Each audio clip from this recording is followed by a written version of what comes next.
Welcome back. Programme के इस हिस्से में हमें यूनुस खान साहब ने ज्वाइन किया, उनको प्रोग्राम में वेलकम कहेंगे। बहुत शुक्रिया यूनुस साहब आपके वक्त का। कहिएगा, सबसे पहले आज मैच होगा कोयटा ग्लैडिएटर्स और इस्लामाबाद यूनाइटेड के दरमियान क्वालिफायर। आपको क्या लगता है कौन सी टीम फेवरेट है?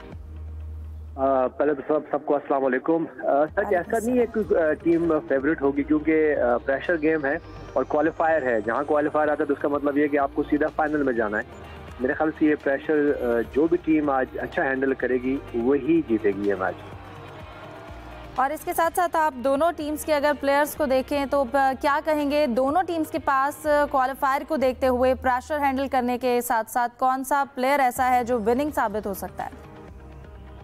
मेरे ख्याल से अगर मैं इस्लामाबाद यूनाइटेड की बात करूं तो अभी रिसेंटली उन्होंने गेम खेला है जो कि बहुत अच्छे लगे वो, और जिस तरह उनके लिए एलेक्स हेल्स ने परफॉर्म किया, साहबजादा फरहान बहुत अच्छे शेप में लगे। उसके बाद उनकी अगर मैं बॉलिंग की बात करूं तो वहां भी उनके पास मैच विनर्स लग रहे हैं। लेकिन अगर मैं क्वेटा की बात करूं तो उनके पास भी ऐसे मैच विनर्स मौजूद हैं जो कि परफॉर्म कर सकते हैं। अगर ख्वाजा नाफे की बात करें, वो अच्छा हुआ कि उनको उनके स्पॉट पे एक चांस मिला और उन्होंने एक अच्छी 650 की। उसके बाद हसन नवाज का वहाँ होना, मोहम्मद आमिर का वहाँ होना, मेरे ख्याल से मैं ये कह सकता हूँ कि दोनों टीमों में ऐसे प्लेयर्स मौजूद है जो कि प्रेशर हैंडल कर सकते हैं और अपनी टीम के लिए अच्छा परफॉर्म कर सकते हैं और अपनी टीम को जिता सकते हैं ये क्रूशल मैच। इस मौसम के हवाले से कहिएगा, ये मौसम प्लेयर्स के लिए कितना मुश्किल हो सकता है और इसके साथ साथ पिच की कंडीशन को कैसे देख रहे हैं आप?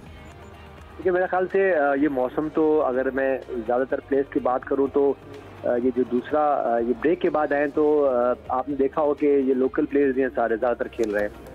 तो मेरे ख्याल से हमें कंडीशन का तो हम यूज्ड टू है, और इस कंडीशन में ये 50 ओवर का गेम भी नहीं है कि इसमें इतना प्रॉब्लम होना चाहिए। हाँ, ये ज़रूर है कि आपको डिहाइड्रेशन हो सकती है, उसके लिए डिहाइड्रेट होना पड़ेगा, उसके लिए आपको अपने आप को अच्छा फूड लेना पड़ेगा और वेल प्रिपेयर होना पड़ेगा। और ये जो हमारे प्लेयर्स हैं इसमें अगर मैं देखूं तो ज़्यादातर इंटरनेशनल प्लेयर्स हैं, तो उनको ये पता है कि उनको क्या करना है। तो मेरे ख्याल से ये कंडीशन का, और जहाँ तक पिच की बात है तो पिच भी एग्जैक्टली यही है, उसी तरह है कि इस पिच पे बार बार खेल रहे हैं, कंडीशन आपकी अपनी है। और जो इंटरनेशनल प्लेयर्स भी आते हैं तो वो भी इसीलिए पिक होते हैं कि उनको हर कंडीशन में हर पिचेस पे खेलने का फन आता है। तो मेरे ख्याल से इतना कोई फर्क नहीं पड़ना चाहिए। बस वही है कि जो इस क्रूशियल मैच में जो मिस्टेक्स टीम कम करेंगी, और ख़ास तौर पे फील्डिंग का बहुत प्रॉब्लम रहा है PSL 10 में, कैचेस ना छोड़े, अपनी ग्राउंड फील्ड अच्छी करे, तो मेरे ख्याल से अच्छा चांस हो सकता है आपको ये मैच जीतने के लिए। खान साहब, जैसा आपने कहा कि कोयटा ग्लैडिएटर और इस्लामाबाद दोनों बराबर की टीम है, क्वालिफायर मैच है, ज़ाहिर है दोनों सरतोड़ कोशिश करेंगी। लेकिन अगर परफॉर्मेंस को देखें पिछले मैचेस की, तो क्या कोयटा ग्लैडिएटर की बॉलिंग भारी दिखाई नहीं देती? क्योंकि 3 प्लेयर तो कौमी टीम में भी आ चुके हैं, इब्रार, फ़हीम अशरफ, फिर वसीम जूनियर और साथ आमिर भी मौजूद हैं। बिल्कुल, अगर आप बॉलिंग को कंपेयर करें तो इस वक्त कोयटा ग्लैडिएटर्स के पास ऐसे बॉलर मौजूद हैं जो कि पाकिस्तान के लिए भी पिक हुए हैं अभी, जो अगली नेक्स्ट सीरीज है। लेकिन बात असल में वही है, देखिए आपको अगर मैं इस्लामाबाद की बैटिंग की बात करूं तो साहबजादा फरहान थोड़ा सा ऑफ लगे हैं कुछ 4-5 मैचों में लास्ट, लेकिन जो लास्ट इनिंग खेली है उन्होंने अमेजिंग बैटिंग की है और वो लगा कि वो साहबजादा फरहान है जो पहले 1-2 मैच खेलने वाले लग रहे थे। उसके बाद अगर एलेक्स हेल्स की बात करें तो एक ऐसे प्लेयर है कि देखिए वो PSL में नए नहीं है, वो बार बार इस कंडीशन में खेल चुके हैं, इस टीम के लिए खेल चुके हैं और इन बॉलर्स के खिलाफ खेल चुके हैं।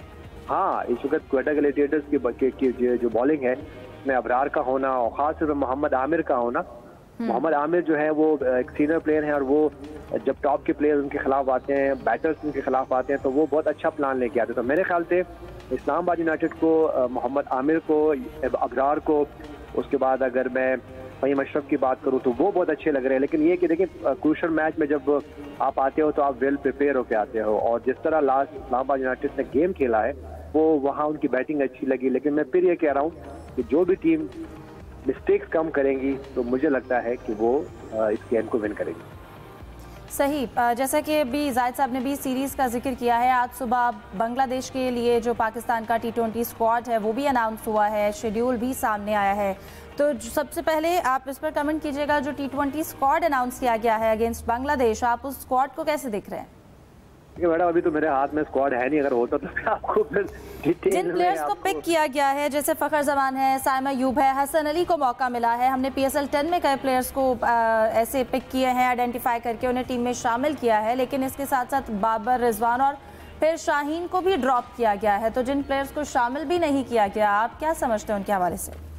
देखिए, अगर मैं जो इन टॉप प्लेयर्स की आपने बात करी तो मैं ख्याल वो लास्ट सीरीज में भी नहीं थे वहाँ पे, बिल्कुल अगेंस्ट न्यूजीलैंड, लेकिन शाहीन थे जी।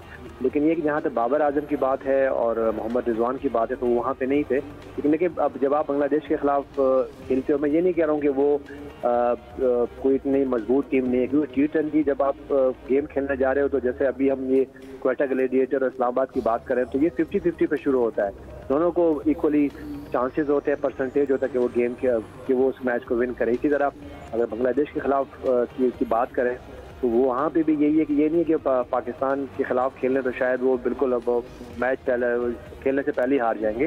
लेकिन ये अच्छी बात है कि अगर आपके पास यंगस्टर हों और वो प्लेयर्स आप उनको मौका दें इन गेम्स में जो कि आपके फ्यूचर स्टार्स हैं, तो मेरे ख्याल से वो ज़्यादा बेहतर। और जब आपकी होम सीरीज हो रही होती है तो आपको कोशिश करनी चाहिए कि वो प्लेयर्स पिक करें।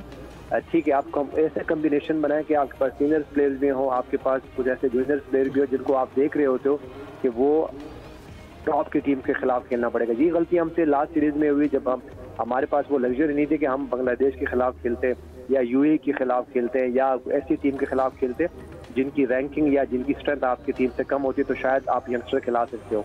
तो मेरे ख्याल से आप जो नेक्स्ट सीरीज आ रही है उसमें अगर यंगस्टर पिक होते या हुए हैं तो वो अच्छा साइन होता।